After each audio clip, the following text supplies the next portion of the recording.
Esse é o Jornal da Rede Alesp, com muita informação e prestação de serviço para você que nos acompanha nesta segunda-feira. O nosso convidado agora, que está na ponta da linha, é o Bruno Martins, que é consultor de carreiras. Ele vai falar um pouquinho aí do mercado de trabalho remoto em tempos da Covid-19. Bruno, seja muito bem-vindo ao Jornal da Rede Alesp. Muito obrigado pela participação. Bruno, boa tarde a todos. É importante, né, a gente explicar o que é um profissional 4.0. Pois é, o profissional 4.0 é um profissional que deve estar antenado às boas práticas de gestão, às boas práticas de liderança, relacionamento. Ele deve estudar muito, ele deve estar antenado também com as principais tendências da indústria moderna, do varejo, da área de serviços, e entender que ele tem que ser mais doador do que receptor. Esse é o profissional 4.0, é o profissional que as organizações esperam, de fato, contratar daqui para frente.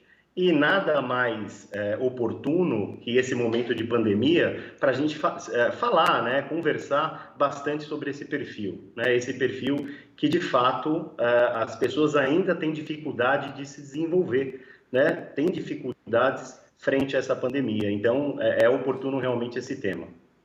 Bruno, tudo bem? Aqui é a Amanda.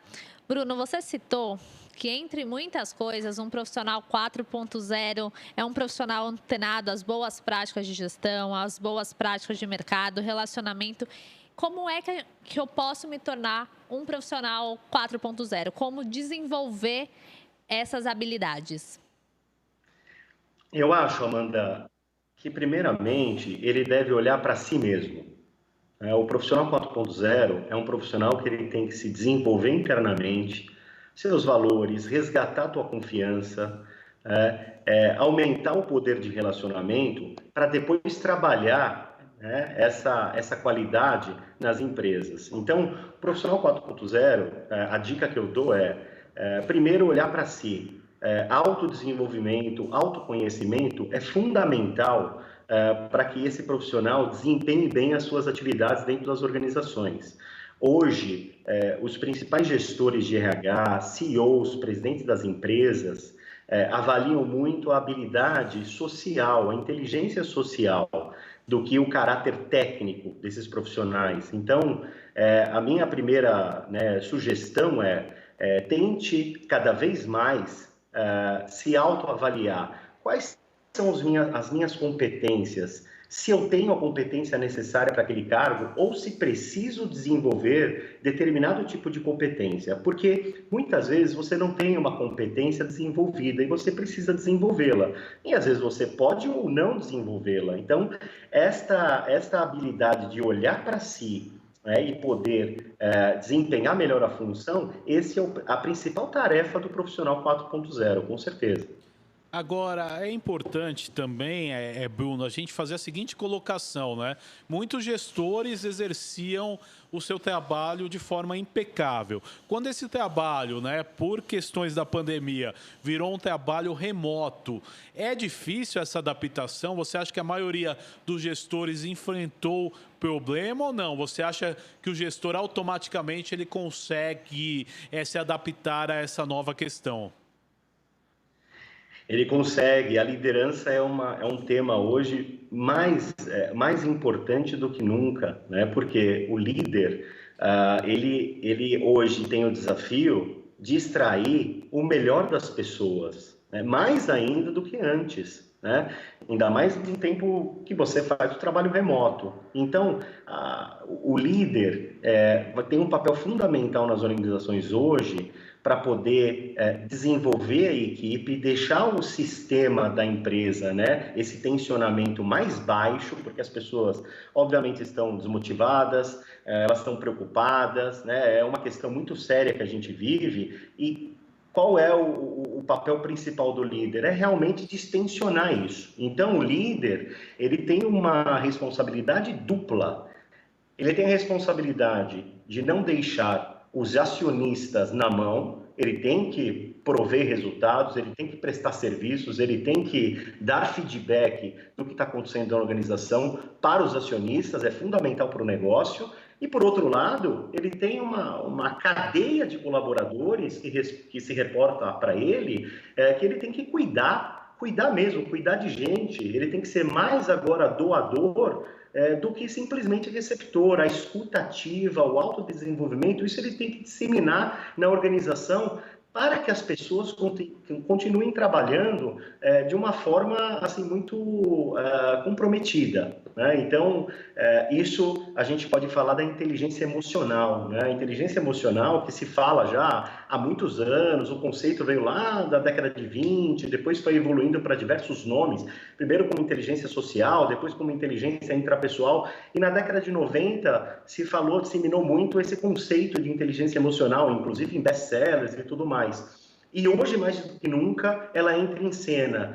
Os líderes que não têm inteligência emocional, de fato, estão com os dias contados. Hoje, se precisa muito de um líder com controle, com pulso, com resultado, mas sem perder a capacidade de motivar as pessoas, de cuidar de gente e de extrair o melhor das pessoas. Isso é o mais importante. Bruno, você citou essa questão da inteligência emocional como sendo uma importante característica do líder. Explica um pouquinho melhor para a gente o que é essa habilidade e como ela pode ajudar neste momento de pandemia. O Guga citou, as pessoas estão em trabalho remoto. Como é que a inteligência emocional pode aí ser uma aliada neste momento? Ela é muito aliada, Amanda, porque a inteligência emocional é a tua capacidade de trabalhar os teus sentimentos e os sentimentos das outras pessoas. Fazer essa gestão, isso cabe à habilidade de inteligência emocional. Ela deve ser a grande parceira de todas as relações, né, de todas as relações de trabalho nas organizações. Para que o líder comece a despertar isso, primeiro ele tem que olhar para ele mesmo, onde eu tenho os meus gaps, onde que eu posso trabalhar melhor com a minha equipe. Será que eu posso começar escutando melhor os profissionais individualmente, antes de uma reunião de grupo? Então, por exemplo, uma sugestão que eu dou bem prática, que inclusive eu adoto na minha consultoria, é esse líder realizar reuniões diárias, né, de reuniões de trabalho mesmo, e, paralelamente, escutar mais o profissional que está do outro lado. Ele não está com você na empresa, ele não está presencialmente, mas ele está remoto, ele faz parte do teu negócio. Então, ele, de fato, tem que respirar a cultura da tua empresa e nada melhor do que você, de fato, abrir a escuta para ele, né? Sentir, de fato, se ele está precisando de ajuda, alguma ferramenta, ser um mentor dele para alguma decisão difícil que ele venha a ter que tomar. Então, primeiro, se preparar, né, o líder se preparar internamente, né, no eu dele. Depois, transferir isso para as outras pessoas e começar a extrair o melhor dessas pessoas. Ele vai realmente contagiar positivamente o ambiente que ele vive e as pessoas vão começar a produzir mais remotamente. Essa é a grande dica que eu dou. Agora é interessante, Bruno, a gente tocar no assunto também. No trabalho remoto, vários perfis de colaboradores dentro de uma corporação. Cada colaborador vai responder de uma maneira, né? Como o gestor lida com isso sem que aconteça um desgaste colaborador-gestor? Exatamente. Esse é o grande desafio do líder, né? Ele não está trabalhando com pessoas que têm competências parecidas. Muito pelo contrário. Aliás, a grande arte, a grande fortaleza de uma empresa é você trabalhar como se fosse um time de futebol, né? Eu tenho um lateral direito bom, eu tenho um lateral esquerdo, tenho um cara que chuta bem, que bate pênalti, um goleiro excelente. Esta mescla, essa miscigenação do time faz com que eu cresça mais. Então, eu tenho que, primeiro, conhecer mais o meu liderado, né? As vontades dele, o perfil dele, para eu poder me adaptar, reajustar o meu discurso com ele individualmente. Esse é o primeiro ponto. Eu não posso tratar todos da mesma forma. não dá certo. É uma fórmula que a gente já provou em décadas que isso não funciona. O movimento top-down, né? Aquela tomada de decisão. É claro que você tem que ter controle da situação, mas para você extrair o melhor das pessoas, você tem que também ter uma leitura melhor de cada pessoa. E de fato, a tua pergunta é muito importante porque se eu tenho um profissional que ele é mais tímido, por exemplo, eu vou dar um exemplo prático, tá? Um profissional que é mais tímido, que ele não gosta muito de comunicar, ele é muito bom fazendo o trabalho tecnicamente lá no canto dele, e eu tenho um profissional que tem já um poder de persuasão melhor, eu posso, de fato, trabalhar os dois de uma forma diferente. Eu posso extrair até desse profissional tímido alguma competência diferente, que ele não tem e que ele não enxergue. Esse é o papel do líder, né? Descobrir novas competências dos profissionais. Não simplesmente colocar um rótulo, aquele profissional tem essa competência, ele vai morrer com essa competência. Muito pelo contrário, às vezes ele pode ter grandes surpresas nas organizações. Essa é a grande fortaleza, essa grande química da liderança. Agora, Bruno, é muito importante a gente tocar em outro assunto, né? Nesses tempos de pandemia, como ficou a questão do recrutamento de novos profissionais? Como tem sido feito? Perguntando pelo outro lado, a pessoa ela quer evoluir na carreira, de repente quer uma nova oportunidade em outra empresa. É época de mandar currículos? É época de ver como se movimenta o mercado ou é melhor esperar? De forma alguma, não deve esperar nem um minuto. O mercado sempre tem oportunidade. A gente já passou por diversas crises. É claro que essa crise é bem agravante, mas recordando aqui aquele triênio de 15, 16, 17, no governo Dilma, a gente passou por uma crise de empregos bem acentuada. E nessa crise teve oportunidade, né?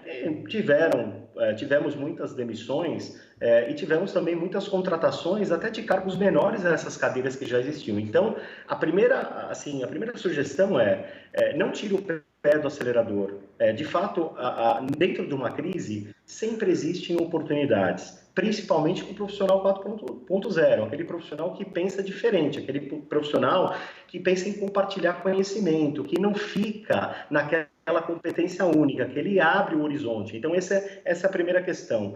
A segunda questão a gente está vivendo num momento diferente e remoto. As empresas estão contratando remotamente? Estão. A gente tem casos aí de 3 semanas para cá, as empresas estão fazendo o processo de recrutamento todo online. O profissional vai lá só na empresa para assinar a carteira de trabalho, né? Então, isso tem acontecido sim, né? Então, esse é um ponto muito importante para a gente relembrar, né? Não tire o pé do acelerador, faça um trabalho de relacionamento mais intensificado agora remotamente. Qual que é a grande dica que eu dou? É utilizar a ferramenta do LinkedIn. O LinkedIn, como o próprio nome já diz, é uma rede social. Rede social, uma rede para se socializar, para se relacionar. É a tua marca pessoal lá dentro do LinkedIn. Então, intensificando essa marca, a tua marca pessoal dentro da rede, se relacionando com pessoas do teu segmento, olhando posições que podem ser interessantes para ti.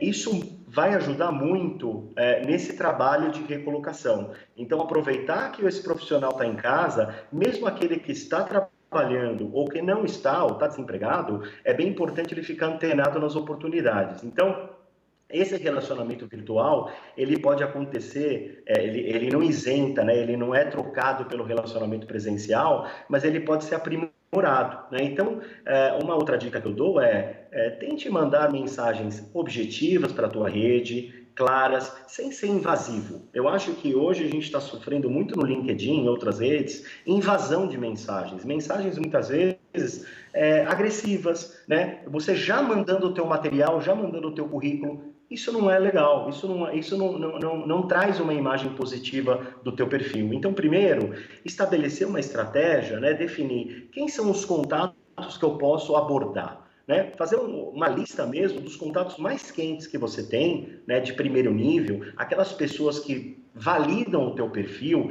que possa referenciar você para uma vaga de emprego e abordar. olha, fulano de tal, eu estou aqui, eu estou avaliando fazer um movimento estratégico dentro da minha carreira, eu vejo aqui que a gente tem similaridades entre os nossos segmentos, entre nossas áreas de atuação, então isso faz com que o outro profissional lá do lado, aquele profissional que você quer estabelecer uma relação, ele te olhe diferente, ele te receba melhor, e assim você vai cultivando uma rede de contatos, mesmo que virtualmente.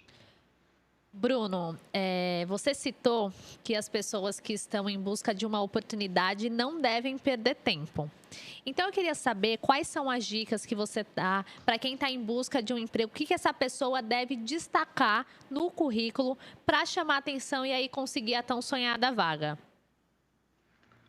Com certeza tem estratégias bem assertivas, tá? A primeira que eu elencaria é ela definir os resultados da carreira dela, né? Um profissional, seja de qualquer segmento, né? Industrial, varejo, enfim, não importa o segmento e área de atuação, esse profissional tem uma história para contar.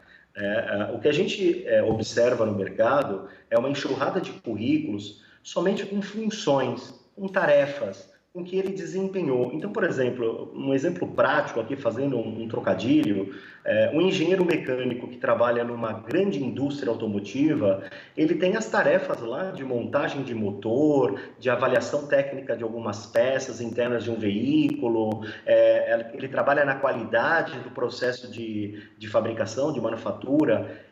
Isto é inerente a qualquer engenheiro de produção que venha trabalhar numa indústria automotiva.